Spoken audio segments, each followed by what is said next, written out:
Hello student. आज मैं BA final में आप लोगों को जो नया चैप्टर शुरू करवाने जा रही हूँ वो है नवीन अंतर्राष्ट्रीय आर्थिक व्यवस्था। इस पे आज मैं चर्चा करूँगी। द्वितीय विश्व युद्ध के बाद एशिया, अफ्रीका और लैटिन अमेरिका के देश एक बार स्वतंत्र होते गए। इन्हीं राजनीतिक स्वतंत्रता तो मिल गई, लेकिन आर्थिक दृष्टि से ये देश सही मायने में स्वतंत्र नहीं थे। विश्व अर्थव्यवस्था का एक ऐसा ढांचा स्थापित हो चुका था जो न्याय व लोकतंत्र के सिद्धांतों पर आधारित नहीं था। नव उपनिवेशवाद, नव साम्राज्यवाद के शिकंजे में ये नए स्वतंत्र होते देश फंसते चले गए, क्योंकि इन देशों की अर्थव्यवस्था साम्राज्यवाद के कारण बहुत ज़्यादा पिछड़ी हुई थी और इन्हें गुलामी के कारण कई इनकी आर्थिक और सामाजिक समस्याओं के कारण इन देशों में सहायता के नाम पर नव साम्राज्यवाद और उपनिवेशवाद जो है विकसित होने लगा। सन 1940 और 50 की अवधि में समाजवादी राज्यों की संख्या निरंतर बढ़ती गई। विश्व में समाजवादियों का विस्तार हुआ। ये समाजवादी देश जो है उपनिवेशवाद विरोधी और विश्व व्यापार और आर्थिक संबंधों में समानता के सिद्धांत पर जोर देने लगे। तीसरी घटना यह थी कि राज्य के आपसी संबंधों में देतांत अर्थात तनाव शैथिल्य, जिसे देतांत कहते हैं, कि आपस में तनाव जो है वो कम था। विविध राजनीतिक और आर्थिक व्यवस्था वाले राज्यों में आपसी जो संबंध थे वो मधुरतापूर्ण थे। इन घटनाओं के बाद भी क्या था कि आर्थिक संबंधों का निर्धारण जो है न्याय और लोकतांत्रिक आदर्शों पर किया जाना चाहिए था। लेकिन 1960 में जो विकासशील देश, जो नए एशिया, अफ्रीका और लैटिन अमेरिका के देश जो है स्वतंत्र हो रहे थे, उन देशों में उपनिवेशवाद तथा साम्राज्यवाद के बंधन जो है कमज़ोर पड़ते जा रहे थे और अल्प विकसित देश राजनीतिक स्वतंत्रता के साथ साथ आर्थिक स्वतंत्रता भी प्राप्त करना चाहते थे। अंतर्राष्ट्रीय राजनीति और अर्थशास्त्र की शब्दावली में 1970 के दशक में एक नई अवधारणा का प्रचलन हुआ, जिसे नई अंतर्राष्ट्रीय आर्थिक व्यवस्था के नाम से जाना जाता है।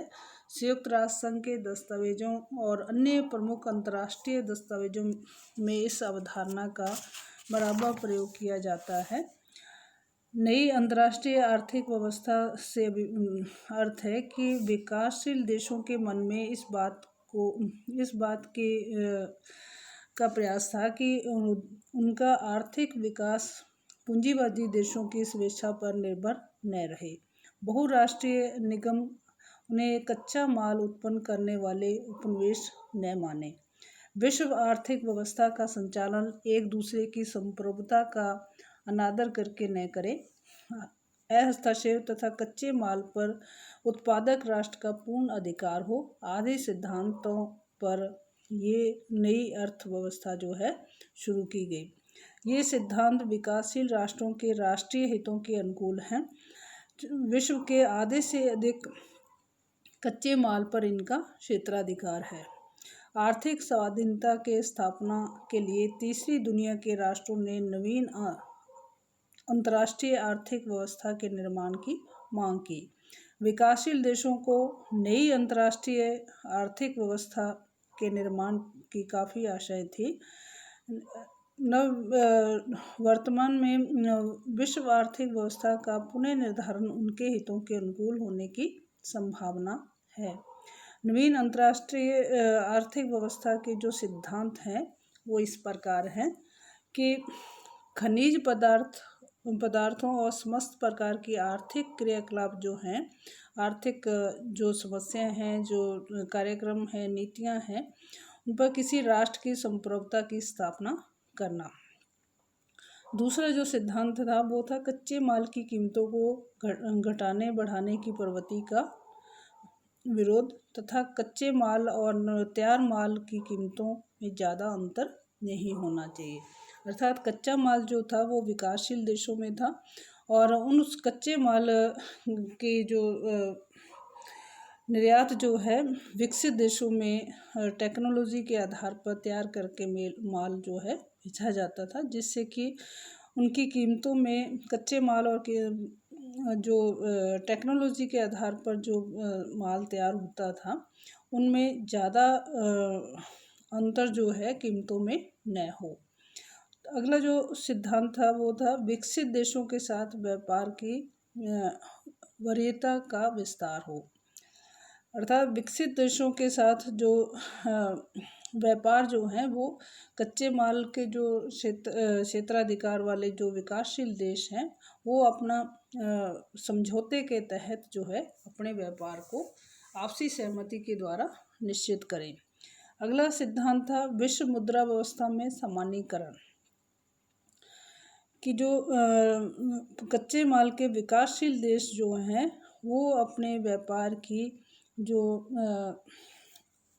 मूल्य है वो निर्धारित करने में उनकी भूमिका जो है प्रभावी होनी चाहिए, जिससे कि आयात और निर्यात में ज़्यादा अंतर न हो। अगला जो सिद्धांत था वो था विकासशील देशों द्वारा उत्पादित औद्योगिक माल के निर्यात को प्रोत्साहन देना। अर्थात जो विकासशील देश जो अपने देश में अपने कच्चे माल को तैयार करते हैं उनका निर्यात करने के लिए दूसरे विकसित देशों को प्रोत्साहित करना और उनको अपने समझौते के तहत व्यापार के लिए प्रोत्साहन के रूप में तैयार करना। छठा था विकासशील देशों द्वारा विकसित देशों के मध्य तकनीक उत्थान की खाई को पाटना। अर्थात विकासशील देशों को विकसित देश जो हैं वो तकनीकी विकास की जो सहायता है वो कच्चे माल के तैयार करने के संबंध में दे, जिससे कि आपसी समझौते और आपसी सहयोग के द्वारा विकासशील देश भी अपना कच्चे माल से नई तकनीक के द्वारा उस माल को तैयार करके विकसित देशों में निर्यात कर सकें, अपना व्यापार बढ़ा सकें। आपसी सहयोग की खाई को ख़त्म करने का उद्देश्य जो है इस अर्थव्यवस्था का था। अगला जो सिद्धांत था वो था विकासशील देशों पर वित्तीय ऋण के भार को कम करना, कि इस अर्थव्यवस्था का उद्देश्य था कि जो विकसित देशों पर जो वित्तीय ऋण है उस ऋण को कम किया जाए। इसके लिए ये कि व्यापार जो है विकसित देशों के साथ बढ़ाया जाए, ना कि कच्चे माल का शोषण जो है ये विकसित देश करें, बल्कि आपसी सहमति सहयोग के द्वारा आयात और निर्यात का जो खाई है वो दोनों स्तरों पे कम होनी चाहिए। अगला जो उद्देश्य था वो था बहुराष्ट्रीय निगमों की गतिविधियों पर समुचित नियंत्रण लगाना। इस प्रकार से ये सभी मांगे जो है विश्वव्यापी हैं और विकासशील तीसरी दुनिया के जो राष्ट्र के हितों के अनुकूल हैं। अर्थात एशिया, अफ्रीका और लैटिन अमेरिका के राष्ट्र जो हैं वो विकासशील देश हैं और इन देशों में कच्चे माल के संबंध में ये इस नई अंतर्राष्ट्रीय आर्थिक व्यवस्था के जो सिद्धांत हैं वो निश्चित किए गए। संयुक्त राष्ट्र संघ की महासभा ने 1974 में अपने विशेष अधिवेशन में नई अंतर्राष्ट्रीय आर्थिक व्यवस्था की स्थापना हेतु घोषणा पत्र का कार्यक्रम जो है प्रस्तुत किया गया। नवीन अर्थव्यवस्था की स्थापना की मांग साम्राज्य विरोधी ऐसी मांग है जिससे एशिया, अफ्रीका और लैटिन अमेरिका के अधिकांश राष्ट्र जो है सहमत हैं। समाजवादी खेमे के राष्ट्रों ने इन मांगों का समर्थन किया है। विकसित और विकासशील देशों जो हैं उनकी आपसी जो व्यापारिक समस्याएं हैं वो हल हों और ये आपसी सहयोग के द्वारा, आपसी सहमति के द्वारा सहायता जो है विकसित देश जो है वो विकासशील देशों को तकनीकी सहायता करें, जिससे कि उनका व्यापार बढ़े और वो अपने माल को विकसित देशों को निर्यात कर सकें। इस आपसी सहमति, आपसी सहयोग के उद्देश्य को लेकर और व्यापार को, इन देशों के व्यापार को बढ़ाने के लिए इनकी अर्थव्यवस्था जिससे कि मजबूत हो, इस उद्देश्य को पूरा करने के लिए ये नई अंतर्राष्ट्रीय आर्थिक व्यवस्था जो है स्थापित की गई। अब इस व्यवस्था के इन सिद्धांतों के आधार पर विकासशील देशों की जो व्यापारिक समस्याएं हैं उन व्यापारिक समस्याओं को दूर किया जाए। इस लिए ये अर्थव्यवस्था जो है एक प्रभावी भूमिका अदा करे, जिससे कि विकासशील देश जो हैं वो नई जो नया साम्राज्यवाद, नई जो उपनिवेशवाद की दबाव की स्थिति है विकसित देशों की विकासशील देशों पर, वो खत्म हो। इस उद्देश्य से इस व्यवस्था को अर्थव्यवस्था को शुरू किया गया है। और विकासशील देशों की जो विदेशी व्यापार की समस्याएं हैं उनको हल करने का प्रयास जो है इस व्यवस्था के द्वारा किया गया है। अंतर्राष्ट्रीय व्यापार की धीमी गति के कारण इन देशों में गरीबी के अतिरिक्त व्यापारिक क्षेत्र में भी एक बहुत सारी समस्याएं हैं। विकासशील राष्ट्रों के लिए विदेशी व्यापार का बहुत अधिक महत्व है, परंतु इन राष्ट्रों को विदेशी व्यापार का विस्तार करने में जिन समस्याओं का सामना करना पड़ता है वो है निर्यात संबंधी समस्याएं। जैसे कि विकासशील देशों में निर्यात को प्रोत्साहन अधिक से अधिक महत्व दिया जाता है कि विकासशील देशों का जो निर्यात है वो विकसित देशों में हो, इसके लिए प्रोत्साहित किया, जिससे कि उनका व्यापार बढ़ने से उनकी अर्थव्यवस्था सुधरे। परंतु इन राष्ट्रों में कुल निर्यात का बहुत बड़ा भाग ही पूंजी निर्माण के लिए उपलब्ध होता है, क्योंकि चालू निर्यात से प्राप्त आय का बड़ा भाग आयात तथा विदेशी ऋण के मूलधन व ब्याज के भुगतान में ही उपयोग हो जाता है। ऐसी परिस्थिति में इन देशों के निर्यात में प्राप्त वृद्धि करना बहुत आवश्यक हो जाता है ताकि पूंजी निर्माण में वृद्धि की जा सके। परंतु निर्यात में इन राष्ट्रों के समक्ष बहुत सारी समस्याएं हैं।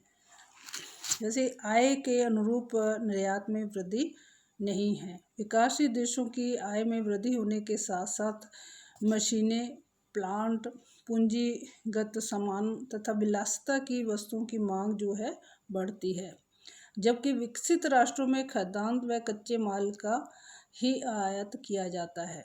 परंतु विकसित राष्ट्रों में आय की वृद्धि के साथ साथ खाद्य पदार्थों व कच्चे माल की मांग में आय वृद्धि के अनुपात में वृद्धि नहीं होती। इस प्रकार विकास के व्यापार वातावरण के विकासशील देशों के आयात में तीव्र गति से वृद्धि होती है, परंतु निर्यात में उनके अनुरूप वृद्धि नहीं हो पाती है।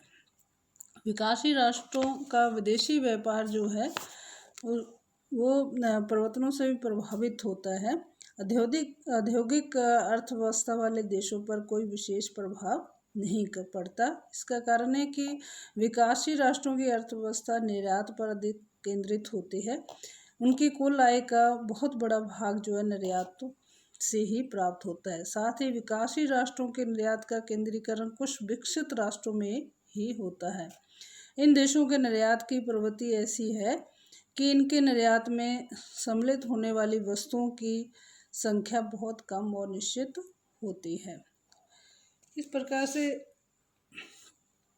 है कि जो विकसित विकासशील देशों की व्यापारिक समस्याएं हैं, इन समस्याओं को दूर करने के लिए ये नई अर्थव्यवस्था के जो सिद्धांत हैं वो निश्चित किए गए हैं, जिससे कि इन देशों का व्यापार बढ़े, इनकी अर्थव्यवस्था सुधरे और विकसित देशों के सहयोग से विकसित देशों के उनकी सहायता से जो है इन विकासशील देशों के व्यापार बढ़ने से इनकी अर्थव्यवस्था जो है मजबूत हो और इनके जो आर्थिक समस्याएं हैं उनको दूर करने में सहायता हो। थैंक यू, धन्यवाद।